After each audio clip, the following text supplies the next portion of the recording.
everybody. Welcome to what is now my favorite room in this house.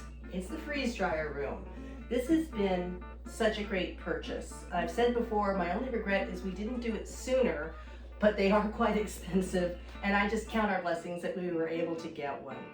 I thought it would be nice for you to learn with me, because the biggest reason we got it, and it's funny that the name is Harvest Right, was to save our harvest. Canning, dehydrating, pressure canning are wonderful things. I enjoy each one in a different way. But it's just Mr. Blue Jeans and I. The girls work and have other things during their lives and they pitch in whenever they can, but we're trying to grow for all the families that live here. And so it's really the two of us. And those of you out there that preserve and do all the canning and stuff, you understand harvesting and canning at the same time is tough. Now down the road, we would like to have an outdoor kitchen with a canning area, but that's down the road. I want something now, and I will probably still use the Harvest Right for taking care of most of my things, and then do canning for our yummy tomato sauces and things like that. So anyway, I thought it would be fun to take you on the journey of learning the freeze dryer together. I'll be doing some videos on do's and don'ts. I'll be doing videos on oil pump maintenance. I've done that. I'm a stickler when it comes to the rules for the freeze dryer because we invested in this. This was for us a large investment. And while there are people who are comfortable doing things outside the parameters of what Harvest Right says, go. I am not. I just want to make sure that this takes care of our garden vegetables and our needs, so I'm happy to stick within the rules given. And those that know me know I am not much of a rule follower, but in this case, I'm going to pretty much stick to what you need to do and let you know how things turn out, how they taste, and the fun of it. What you see right here, what you saw me getting out of the freezer, and that is a dedicated freezer I have right over here in the room. We got specifically for the freeze dryer. We did that because there was a really good sale, and I found that pre-freezing everything saves time. If I'm saving time with something that's electric, I'm saving money. I'm okay with that. So I will pre-freeze everything that I can. I've showed you these before. You can go on Etsy or Amazon, wherever you like to shop. They are lifters for the trays so that when I am setting, I have the large model for those of you that don't know. There's small, medium, large. Large holds 5 trays.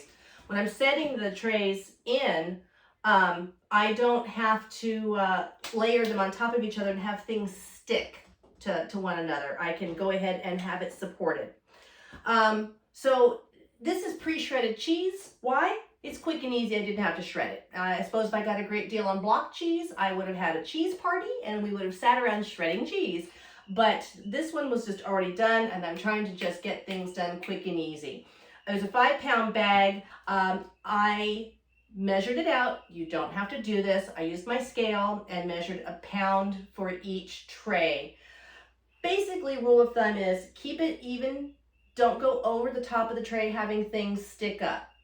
Harvest Right says it's a no-no. I'm not going to do it. So a pound fits here perfectly. As you can see, it freezes very nicely. And what I'm going to do right now is go ahead and get the freezer started. For those of you that are new and getting brand new units, you see this right here. They don't come with this little pillow. I purchased mine on Etsy because I feel, again, any little bit that can conserve, and in this case, it's going to keep the cold in or the heat in, depending on what process the freeze dryer is in. If it saves me a penny, it saves me a penny. I'm okay with that. So what we're going to go ahead and do, it says customize. I don't need it customized. I've run cheese before. So far, I've really not had to customize anything. I have added dry time. I've only had one thing that didn't come out dry, and it was some sour cream that was a little thick in the middle, so I put it back in and it ran extra time. The only other reasons I've ever run extra time right now is because I realized the thing was going to probably turn off at 2 or 3 in the morning. And I didn't want that, so I added enough time to get it through till when I get up. All easily done, and down the road, I'll show you all the ways that you can take care of that on the system. But for right now, I'm going to go ahead and hit start. You're going to hear it fire up.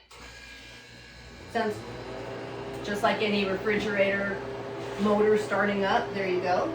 And it says it's cooling the vacuum chamber. I'm just going to toss this in. Now today, this comes off of me I took the whole unit, I took the shelves out. I've done a lot of sour cream and I've done a lot of scrambled eggs.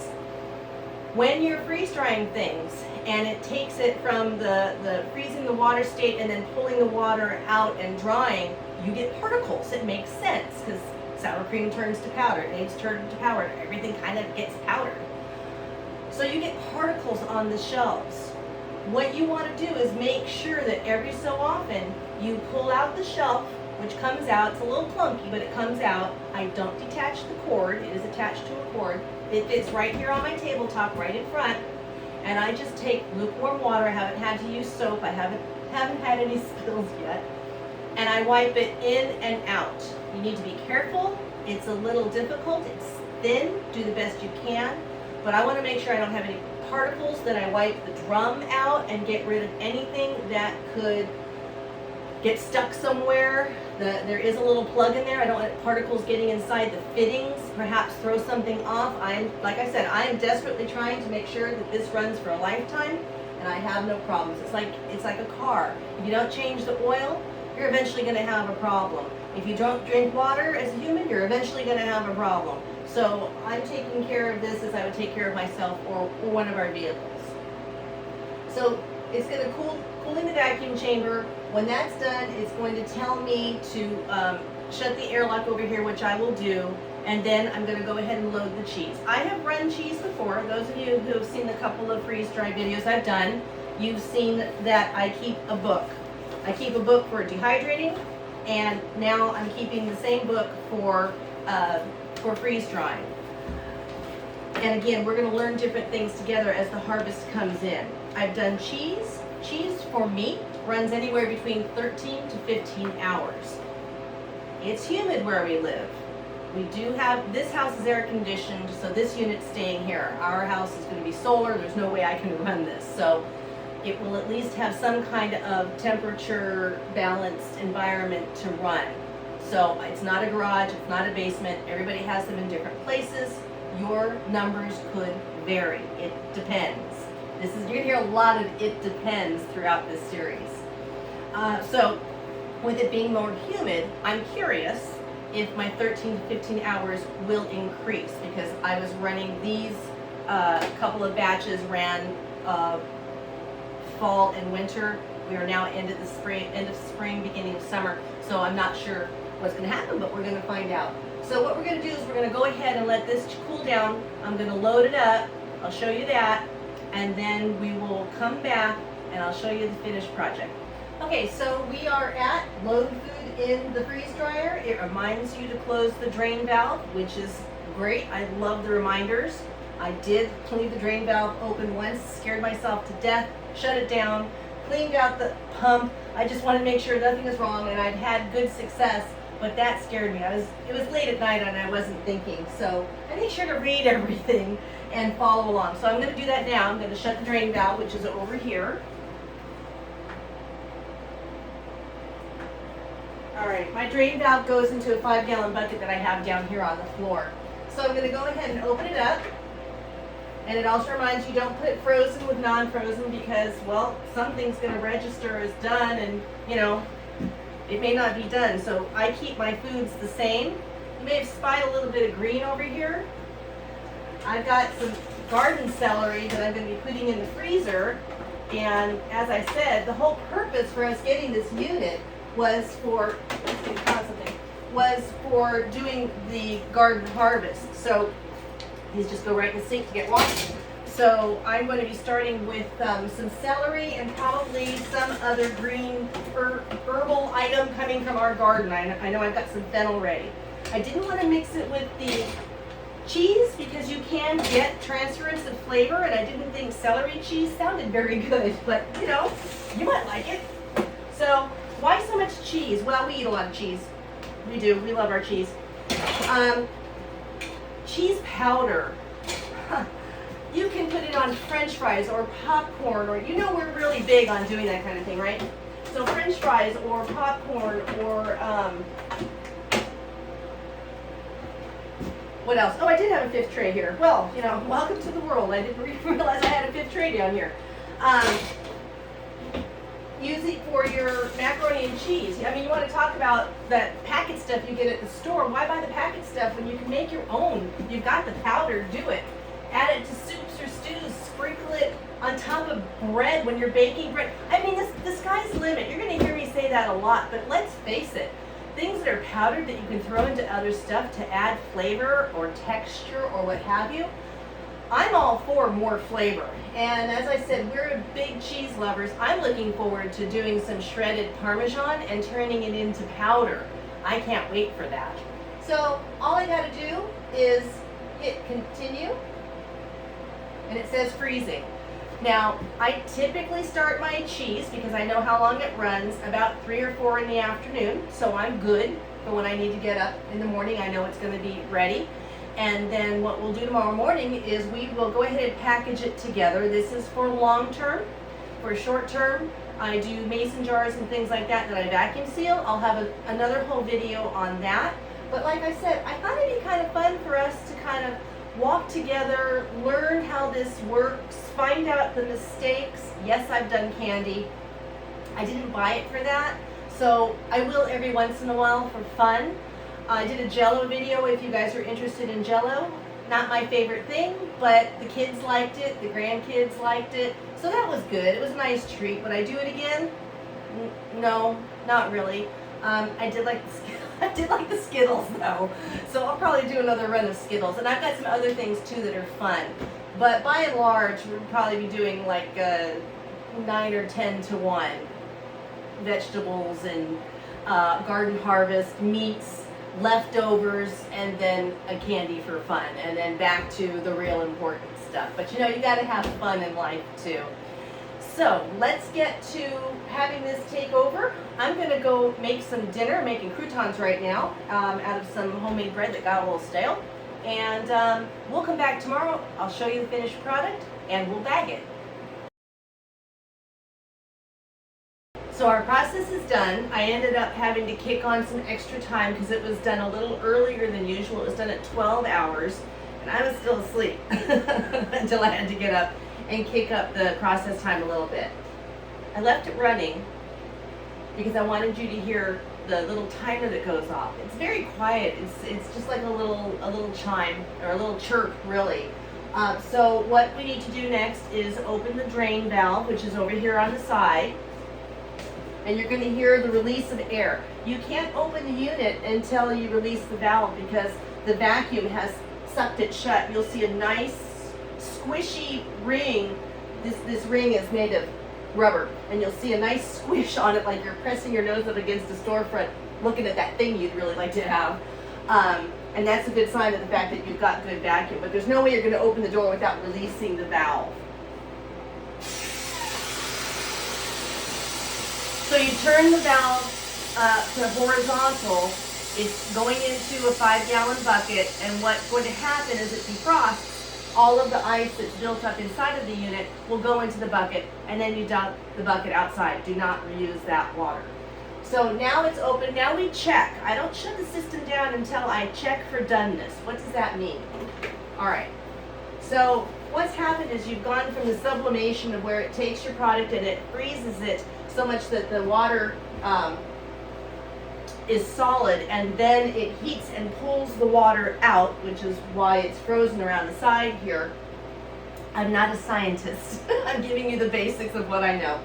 And then these shelves heat to dry because it's pulled all the water out. It makes it easier to dry, hence freeze, dry. You have 2 processes going on in one unit. So what you do is A, you make darn sure that your trays are still warm. Here it says warm trays. So if you feel anything cold, which I do not, put it back in and run it longer. What that means is all the time, money, and energy you have spent, if you decide to cheat a little bit and say, I don't have time, and you take it out and you mylar bag it, and there's a cold spot, you're going to ruin your product because it still has water. I don't think I have to explain anymore. It still has water in it. Even a little bit will ruin all that hard work. Don't do it. Just put it back in, hit dry time. If you have to go someplace, hit 9 hours. come back early and you can turn it off. That's the beauty of this machine, is that you can adjust the time to suit your awake hours. So far, everything feels very dry. I'm going to give you an up close of the inside of the dryer when it's done. My favorite part would be the taste test, even though I know what this tastes like. I gotta tell you guys, I think right now one of my favorites, I really love freeze-dried cheese. I used to get at a store, they were called moon balls or something like that, and I don't know how they did it, but it was round cheese bites, freeze-dried.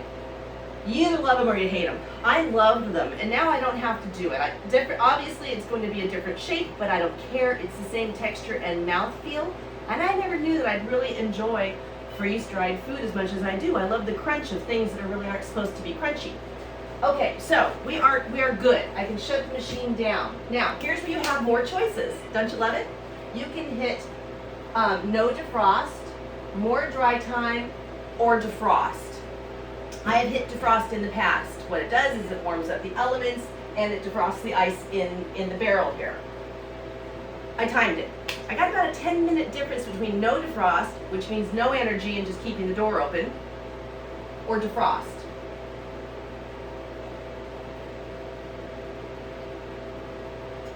No defrost. Because for me, 10 minutes doesn't matter. Whether I'm running another batch or not, 10 minutes to me doesn't matter for the fact that I'm saving money. So there are those people who want to have it going right away, hit defrost.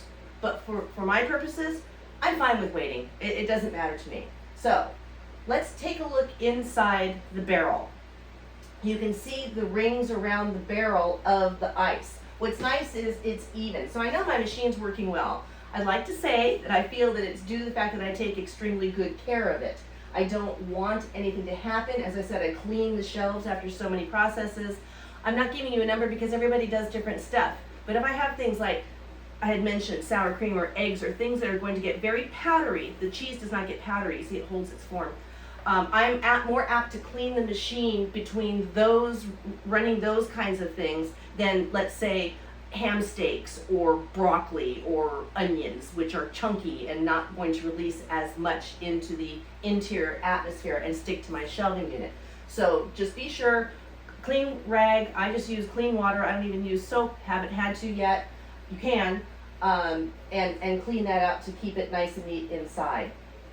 So let's go in for the taste test, shall we? I'm going to bring this up to you. I can get through here. So here you go. Looks just like shredded cheese, right? I don't know if you can hear that crunch.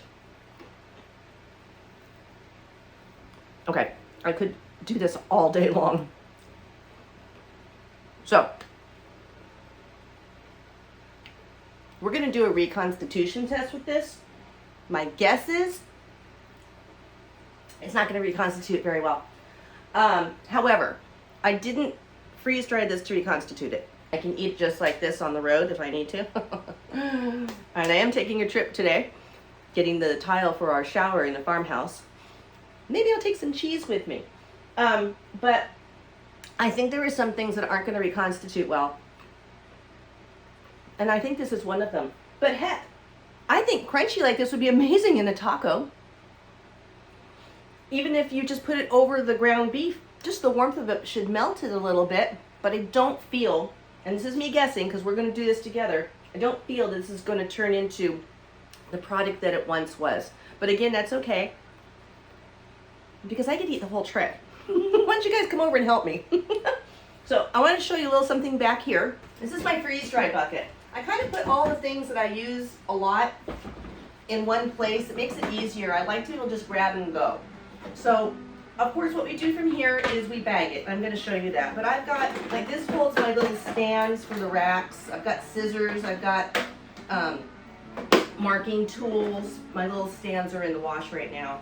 I have a mallet for the 5-gallon buckets that I store flour and sugar and things in. I've got my O2 absorbers, which we will use these because these are the 300cc, and I'm using a quart bag. 300cc quart bag. And just other things. I've got this little lid popper for when I use mason jars. This is an oldie but a goodie. It doesn't doesn't lift or bend your seals. For those of you that sometimes reuse a seal, some do, some don't. This little puppy is not going to break your, it's not going to break the seal and bend it. And I have other O2 absorbers and my bag filler, which most of you canning people will recognize as a jar filler. I have a lot of them, so I use this one to help me fill the bags. And then some of my mylar bags are in here. So that's just a few of the things that I try to keep on hand that I don't have to go searching for, because I don't want to waste that time. And goodness knows, with our house not being finished, things get lost quickly in my life. So I'm going to tend to this over here. When we come back, we're going to go ahead and mylar bag.